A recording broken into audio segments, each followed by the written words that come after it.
The most dangerous moment in a leader's life is not when enemies surround them. It's when nobody disagrees with them anymore. That sounds backwards, doesn't it? Most people assume power is threatened by opposition. We imagine criticism as a problem, resistance as a barrier, and conflict as a sign that something is breaking down. But what if the real danger begins when resistance disappears? What if the moment everyone starts nodding is the moment judgment begins to die? This is the unsettling question hidden beneath Captain Ahab. Not Ahab the whaling captain. Not Ahab the literary icon. But Ahab as a pattern. A model. A warning. Because Ahab represents something far larger than a single man standing on the deck of a ship. He represents what happens when authority becomes isolated from reality. And that raises a disturbing possibility. What if the greatest threat to a leader is not external pressure, but internal certainty? Think about it. The higher someone rises, the less likely people are to challenge them. Not because everyone suddenly agrees. Not because all doubts disappear. But because power changes the behavior of everyone around it. People hesitate. They soften their criticism. They choose safer words. They remain silent. And slowly, almost invisibly, a strange transformation begins. The leader still hears voices. But they stop hearing truth. That is the first contradiction. Power appears to increase awareness, yet it often reduces it. The more influence a person gains, the easier it becomes to mistake obedience for agreement, loyalty for wisdom, and silence for confidence. And this is where Ahab becomes fascinating. Because his true significance is not that he pursues an impossible objective. His significance is that he becomes increasingly unreachable. Not physically. Psychologically. A distance opens between him and everyone else. A distance more dangerous than any storm. A distance that cannot be measured in miles. Imagine a figure standing alone at the front of a ship, staring into an endless horizon. That image has survived for generations because it captures something deeply human. The loneliness of command. The burden of certainty. The temptation to believe that seeing farther means seeing more clearly. But does it? Or does isolation slowly distort perception itself? This is where the story becomes less about one captain and more about every system built around authority. A ship. A corporation. A government. A movement. A family.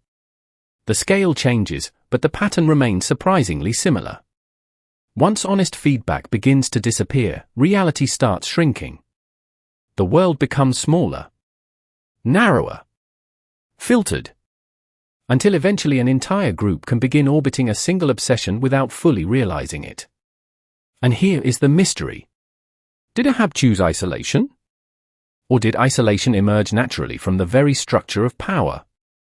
Was he abandoned by others? Or did his certainty make genuine connection impossible? Those questions matter far beyond literature. Because history is filled with leaders who lost contact with reality long before they lost control. And perhaps the most chilling part is this: by the time a leader becomes completely isolated, the process is usually invisible to everyone involved, including the leader themselves. Which leads to a larger question.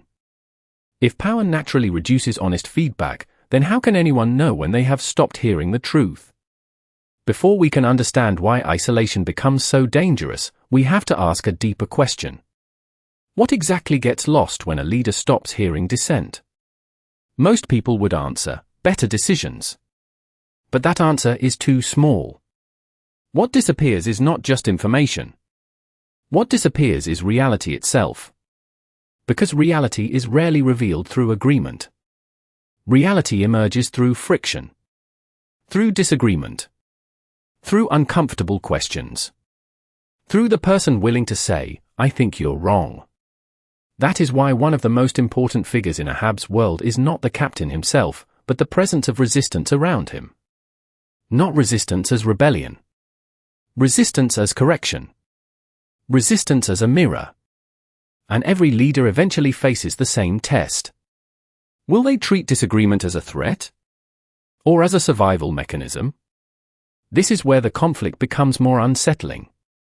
Because Ahab does not represent a man who lacks intelligence.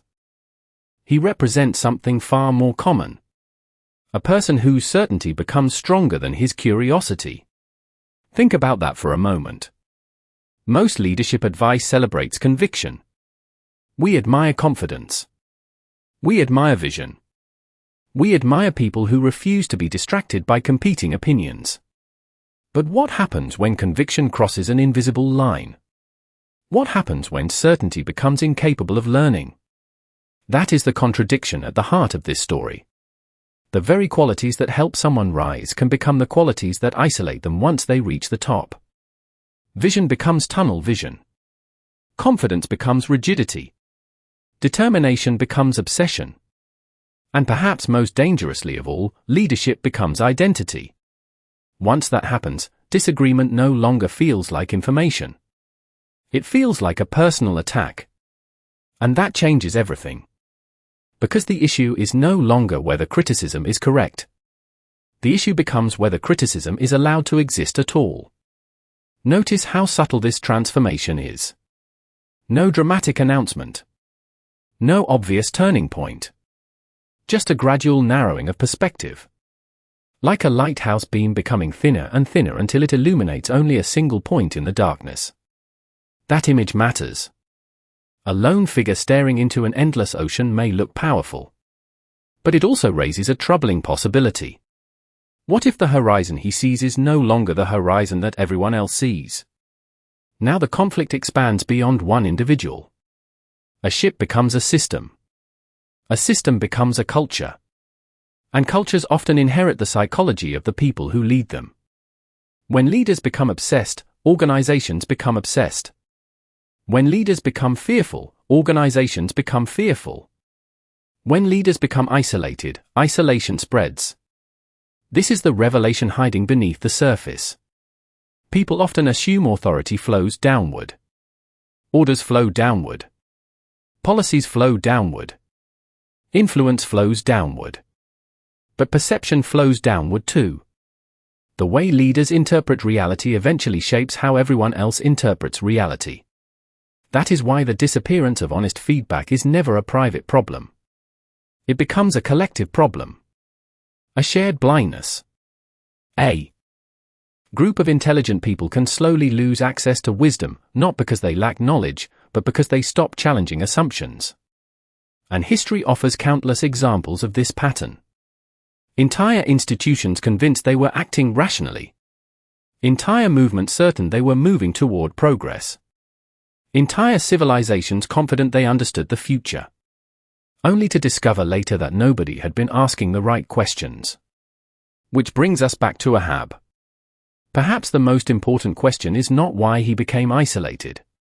Perhaps the more unsettling question is why the people around him gradually lost the power to interrupt that isolation. Because if truth requires resistance, and resistance requires courage, then what happens when a system quietly rewards silence instead? And if that process can happen on a ship, could it also happen anywhere human beings gather around authority? But there is an even darker possibility hidden beneath all of this. What if the people surrounding a leader are not merely victims of isolation? What if they help create it? At first, that sounds unfair. After all, when we think about failed leadership, we tend to focus on the person at the top. We look at the ruler, the executive, the visionary, the captain.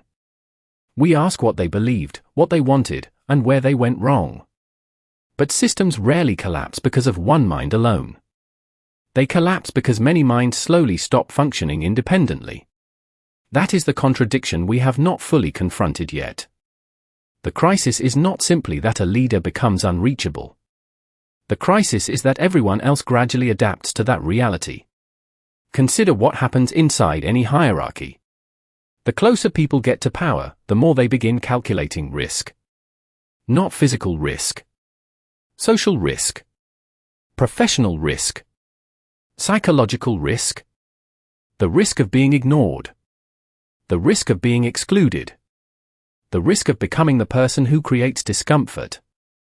And over time, a silent transaction emerges. Truth becomes negotiable. Approval becomes valuable. The system starts rewarding harmony more than honesty. This is where Ahab's world becomes frighteningly modern. Because the real conflict is no longer between one individual and an external challenge. The real conflict is between reality and the human desire for belonging. Most people assume courage means standing against an enemy. But some of the greatest acts of courage involve standing against consensus. Standing against momentum. Standing against a room full of people moving confidently in the same direction. And that is precisely why the figure of Starbuck matters. Not as a hero. Not as a savior. But as a symbol. A symbol of the uncomfortable voice every healthy system requires. The voice that introduces friction. The voice that interrupts certainty. The voice that forces a second look. Yet here is the paradox. The more valuable that voice becomes, the harder it becomes to use. Because disagreement carries a cost. And the larger the authority structure becomes, the higher that cost often rises. This creates a dangerous feedback loop. People become cautious. Caution becomes silence. Silence becomes normal. Normal becomes culture. And culture begins shaping reality itself. Notice how far we have traveled from the image of a solitary captain staring across an endless ocean. Now we are looking at something much larger. A pattern that appears throughout history. A pattern that appears inside institutions. Inside governments. Inside corporations. Even inside families. The scale has shifted. The question is no longer why one leader became isolated. The question is why human systems repeatedly drift toward isolation whenever power becomes concentrated. And that leads us to another revelation. Perhaps isolation is not the disease. Perhaps isolation is the symptom. A visible symptom of something deeper happening beneath the surface. Because long before leaders stop hearing truth, something else changes. They begin occupying a different psychological world. A world where agreement arrives faster than doubt. A world where confidence feels more trustworthy than uncertainty. A world where every success seems to confirm the correctness of their vision. This is the hidden danger of influence. Success can become evidence. Evidence can become certainty. Certainty can become identity. And once identity attaches itself to an idea, questioning that idea begins to feel like questioning the self. That is when learning starts to slow. That is when curiosity starts to weaken. That is when correction becomes increasingly difficult. And this raises a mystery far more unsettling than anything we have explored so far. What if Ahab's greatest mistake was not becoming obsessed with a goal? What if the deeper problem was that he eventually lost the ability to distinguish between the goal and himself? Because if a leader's identity becomes fused with a single vision, then what remains capable of challenging that vision from within? If identity becomes fused with a vision, then another question immediately emerges. What was the vision actually giving Ahab in the first place? Not what it promised. Not what it pursued. But what psychological function it served. This is where a deeper revelation begins to appear. We often assume obsession is driven by desire. A person wants something badly, so they dedicate themselves to achieving it. But many of the most powerful obsessions do not begin with desire. They begin with meaning. An obsession becomes dangerous when it stops being a goal and starts becoming an answer. An answer to uncertainty. An answer to vulnerability. An answer to the uncomfortable reality that much of life remains beyond human control. Suddenly, the image of Ahab standing before an endless ocean takes on a different meaning. The ocean is no longer just a setting. It becomes a symbol. A reminder that reality is vast, unpredictable, and indifferent to human intentions. Most people learn to live with that uncertainty. They negotiate with it. They adapt to it. But some personalities seek something else. They seek absolute coherence. A single explanation powerful enough to organize chaos into certainty. This is the hidden attraction of obsession. It simplifies existence. Complexity disappears. Ambiguity disappears. Doubt disappears. Everything becomes subordinate to one organizing principle. And that is why obsession can feel strangely comforting even while it destroys. Because it removes the burden of questioning. It replaces uncertainty with direction. Yet this creates another paradox. The stronger the sense of purpose becomes, the narrower the field of perception becomes. Things that support the vision appear important. Things that challenge it begin to fade into the background. Not because they cease to exist, but because the mind stops assigning value to them. This is the deeper significance of isolation. Isolation is not merely separation from people. Isolation is separation from competing interpretations of reality. A person can stand in a crowded room and still be completely isolated if only one narrative remains psychologically acceptable. Now the scale shifts again. What appears in one individual can emerge inside entire institutions.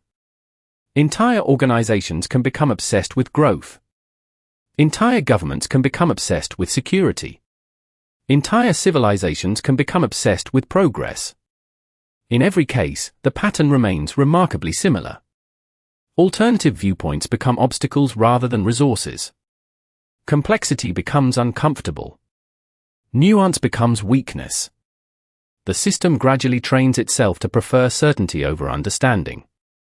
This is why some of the most consequential mistakes in history were not produced by ignorance. They were produced by excessive confidence in a single interpretation of reality. That realization changes how we should view Ahab. His role is not simply that of a leader consumed by obsession. His role is that of a warning about what happens when a human being transforms a question into an answer too quickly. The answer becomes sacred.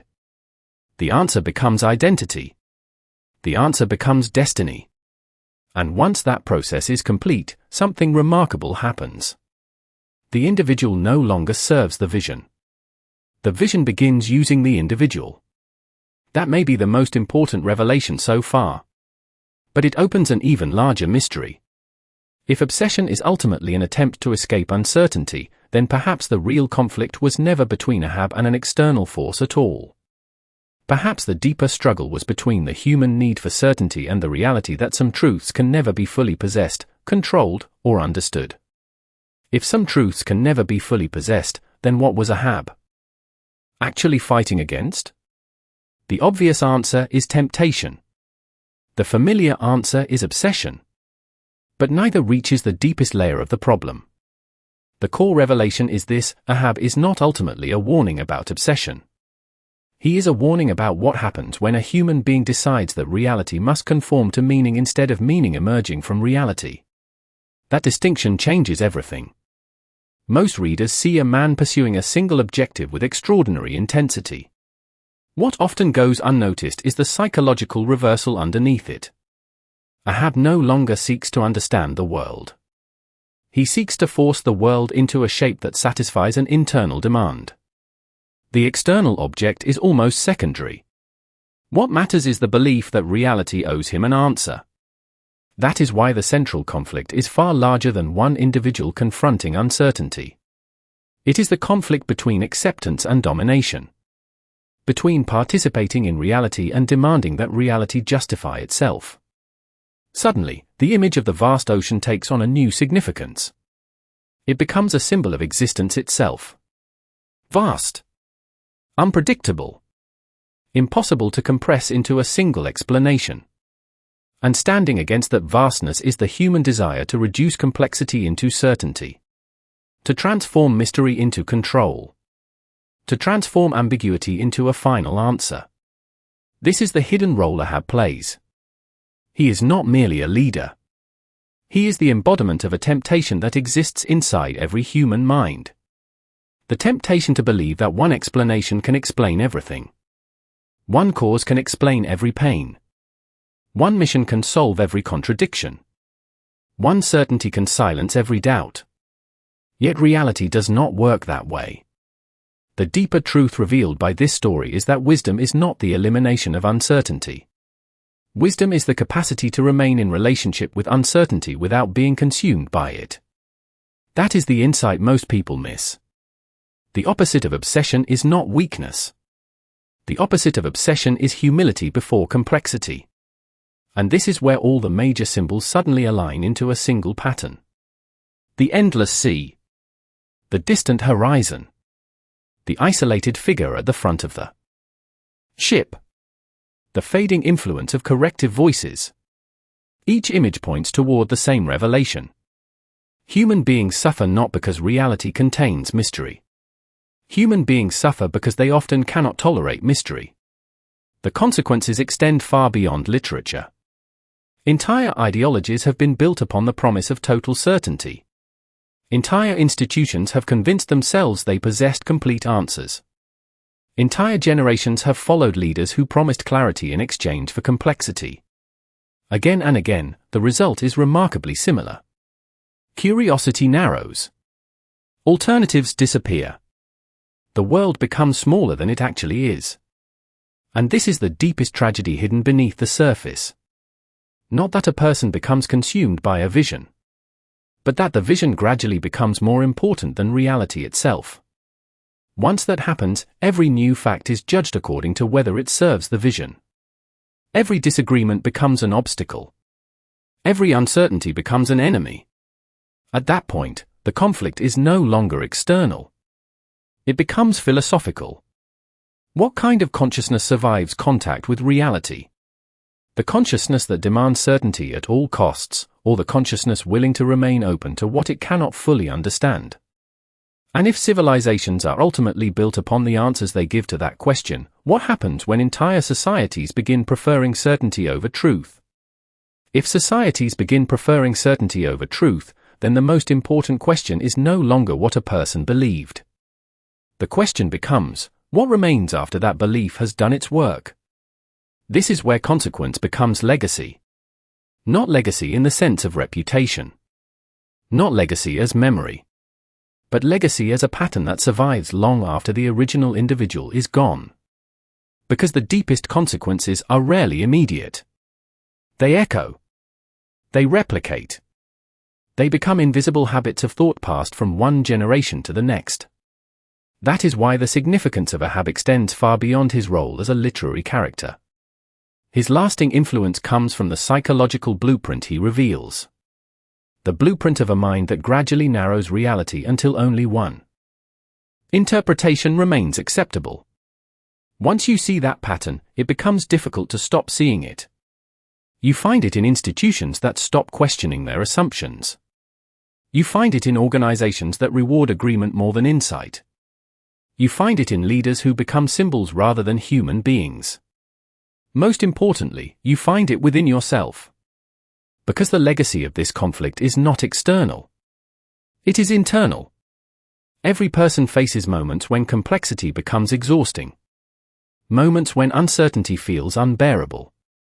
Moments when a simple answer appears more attractive than a difficult truth. That is why the image of the lone figure facing an endless horizon remains so powerful. It is not merely a literary image. It is a psychological mirror. We recognize something familiar in it. The temptation to reduce the vastness of life into a single purpose. The temptation to organize every experience around one explanation. The temptation to stop listening once we believe we have finally found the answer. Yet the consequence of that temptation is rarely clarity. More often, it is separation. Separation from alternative perspectives. Separation from correction. Separation from the living complexity of reality itself. And this is where the deepest memory fragments of the story converge. The endless ocean. The distant horizon. The fading voice that struggles to be heard. The solitary figure standing at the front of a vessel moving toward a destination that fewer and fewer people truly understand. These images endure because they capture a universal human danger. Not the danger of being wrong. The danger of becoming unable to recognize when we are wrong.